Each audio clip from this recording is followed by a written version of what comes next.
Hello. आजच्या व्हिडिओमध्ये आपण एका आजाराचं मराठी नाव इंग्रजीमध्ये काय म्हणतात हे पाहणार आहोत. बऱ्याच वेळा आपल्याला आजारांचं नाव मराठीत माहीत असतं, पण त्यांचं इंग्रजी नाव माहीत नसतं.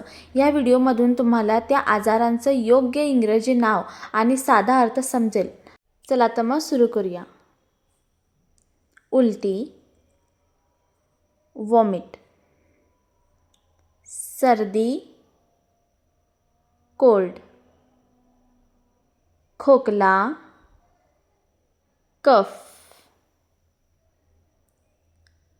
जुलाब किंवा दस्त, डायरिया, दमल्यासारखे होणे, सफोकेटिंग, मुरगळणे, स्प्रेन, सूज येणे, स्वेलिंग, खोल जखम, गॅश, खाज येणे, इच, खरचटणे, स्क्रॅच, चक्कर येणे, डिझिनेस, काळा डाग किंवा निळा डाग, ब्रुईज, ताप, फीवर, घसा दुखणे, थ्रॉट, सोर थ्रॉट, मळमळ, इंडायजेशन, पचन, डायजेशन, जळजळ होणे, इरिटेशन, गालगुंद, मम्प्स, पू भरणे, पस, घामोळ्या, हीट रॅश, लकवा, पॅरालिसिस,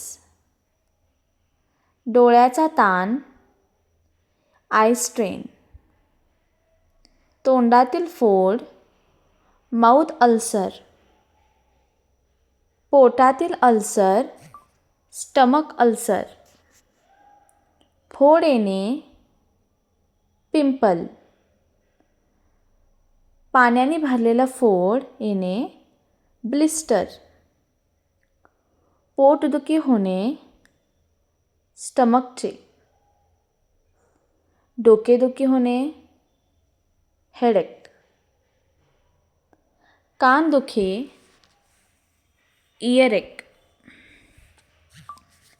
दातदुखी, तितेक,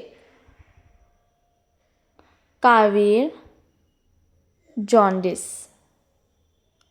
लिव्हरला सूज येणे, लिव्हर इन्फ्लेमेशन, पित्त साचणे, कोलेस्टॅसिस, विषमजवर, थायरॉईड, हृदय धक्का येणे म्हणजेच हार्ट अटॅक. तुम्हाला व्हिडिओ आवडला असेल तर प्लीज लाईक, शेअर आणि सबस्क्राईब करा. थँक्यू.